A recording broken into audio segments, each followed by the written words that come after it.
and welcome to this week's lesson on Mr. Vermeer's class. I am Brian Vermeer. Before I begin, I would just like to express my thanks to all the people who sent condolences and sympathy on the loss of my mother last week. I am a few weeks late in getting this posted. I had planned to do a big Easter, a big show, for Easter, but after I recorded it, I realized I didn't really like the way it came out. I wasn't completely happy with it. I may go ahead and post it anyway, just to have it up there. So I am a few weeks late on this. We're continuing the series in the Sermon on the Mount, and today we're going to look at a short little passage and look at what does Jesus have to say about fasting. We're talking about doing the acts of righteousness. He's talked about giving alms. He's talked about praying. Today he's going to talk about fasting. Well, what is fasting? Fasting is when you choose to go without something, usually food, maybe drink, for the purpose of serving God. And in the Old Testament, the Jews were commanded to fast several times for some of their holidays or for some special occasions. Fasting can be a sign of repentance. It can be a sign of mourning. There's several reasons why you might choose to do it. In today's Christian world, I do want to emphasize that nowhere in the New Testament are we ever commanded to fast.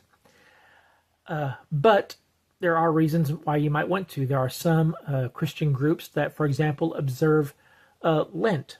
And we just came out of Lent a few weeks ago with Easter. And this is actually very similar to fasting. In the Lenten season, you choose to give something up for a period of 40 days before Easter so that you can share in the sufferings of Christ. Living down here close to the Louisiana state line, Mardi Gras is a fairly big thing down here. And the further south, you go from here, the bigger it gets. But I had a student come into class one day wearing all these Mardi Gras beads, and she was showing them to me, hey, look at all these, Mardi Gras beads I've got, And I said, oh, you're celebrating Mardi Gras? She said, yeah. And I said, well, what are you giving up for Lent? And she looked at me like, first of all, what's Lent? And secondly, what does that have to do with Mardi Gras? Well, I did a video once on Mardi Gras in which I explained Mardi Gras is the day before Lent begins. It's the last day you can do whatever it is you're going to give up for Lent. So it has become a day of celebration and party. Unfortunately, like many holidays, like St. Patrick's Day, like St. Valentine's Day, like even Christmas and Easter, the holiday, which started off as a religious festival, has been usurped by the general public, and now basically Mardi Gras is just a day of debauchery. It's a day of people use it as an excuse to get drunk. I personally don't observe it myself, but I don't have a problem with those who do, as long as you're doing it for the right reasons. But let's talk about fasting. Let's look at Matthew chapter 6, verse 16, and see what Jesus had to say about fasting. He says, whenever you fast, don't be gloomy like the hypocrites, for they disfigure their faces so that their fasting is obvious to people. Truly, I tell you, they have their reward. So here Jesus is saying, okay, if you're going to fast, if God is calling you to fast, if God is calling you to give up something, let's say, you are observing Lent, if this is what you're doing, Jesus says this is something that's between you and God. This is nobody else's business. He says, when you fast, don't make it obvious that that's what you're doing. He says, don't be gloomy like the hypocrites. The original Greek here means, basically don't look sad. Don't look, like you're starving. Don't look like it's a great burden for you to do whatever it is you're doing, to go without food or to give up whatever it is, you're doing.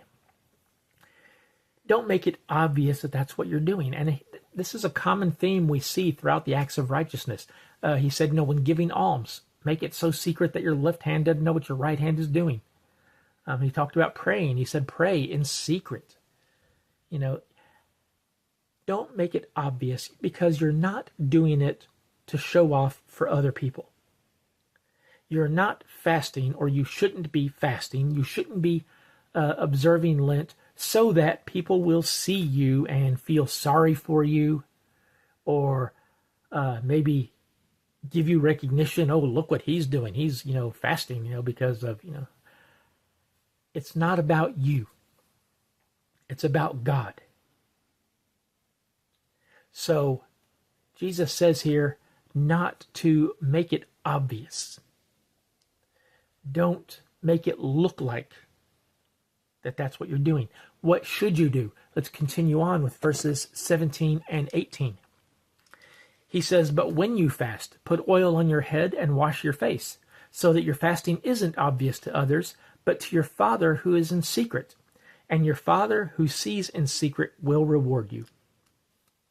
So he says here, put oil on your head and wash your face. That was normal bathing procedures at that time. Putting the oil on the head was not necessarily a special thing. That was just normal bathing procedures. So Jesus is saying, look your best. Look like you normally do. When you are fasting, when you are observing Lent or whatever it is you're doing, when you're giving something up, dress normally, look normally, don't talk to anyone about it. It's no one's business but yours and God's. You're doing it for God. And it says, God who sees it in secret will give you your reward. Jesus said the hypocrites, they get their reward. Their reward is recognition. They're doing it.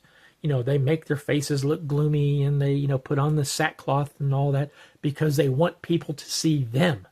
And that's the reward they get. People look at them and give them the recognition and say, oh, look how righteous that person is because he's fasting. No, you don't want people doing that for you. You want God doing that for you. You want God looking at you and accepting your worship. In fact, I've heard preachers talk about this. They say, no, when you fast, one a good habit to do when you fast is to take the money that you would have spent on that meal and give it to God. Take the time you would have spent eating that meal and devote it to prayer or to Bible study or to service to God somehow. And that's what God will reward you for.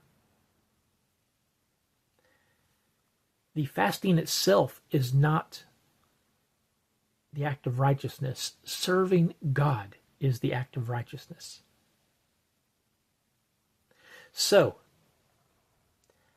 how, should you fast? Well, again, the New Testament does not give any directions for fasting.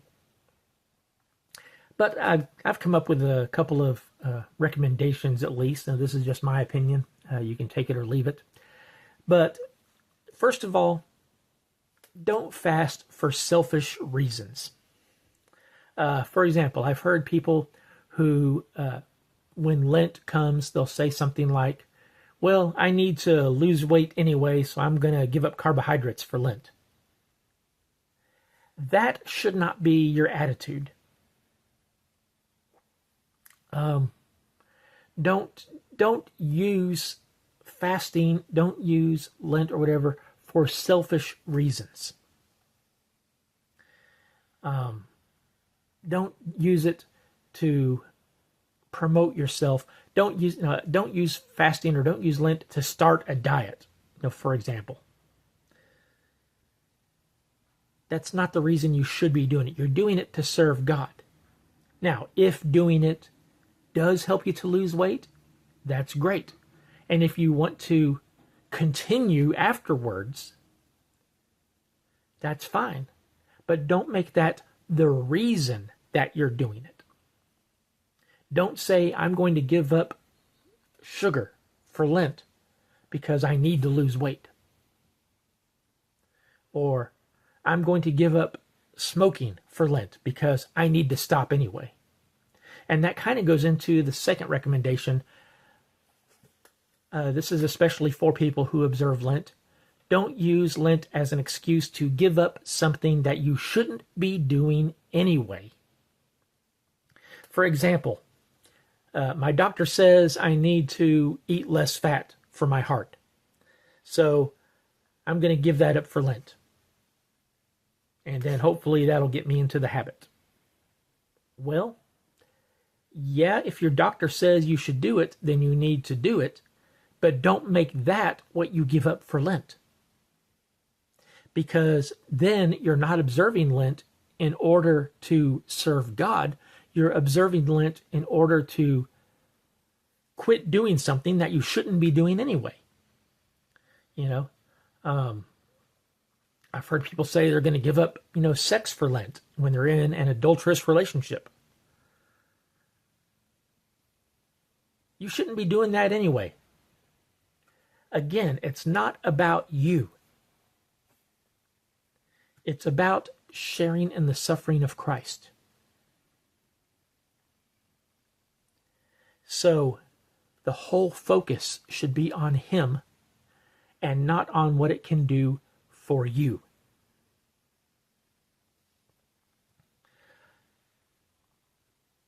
So fasting is something that you do for God. It is when you choose to give up something that you enjoy. And that's another thing about Lent. When you choose to give something up for Lent, it should be something that you are going to miss doing.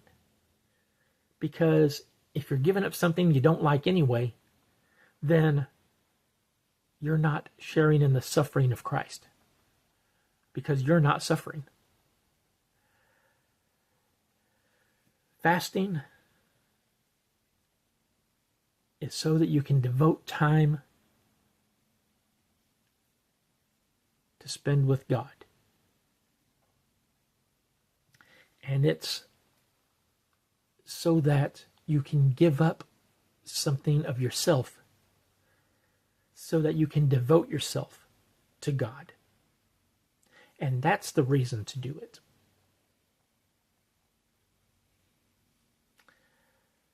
And if you're doing it for other reasons,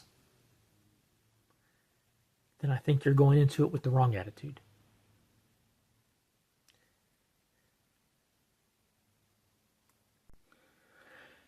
Next week, we're going to change the subject a little bit, or at least Jesus is going to change the subject a little bit, and he's going to start talking about storing up treasure in heaven. So, I hope to see you again. Thanks for watching.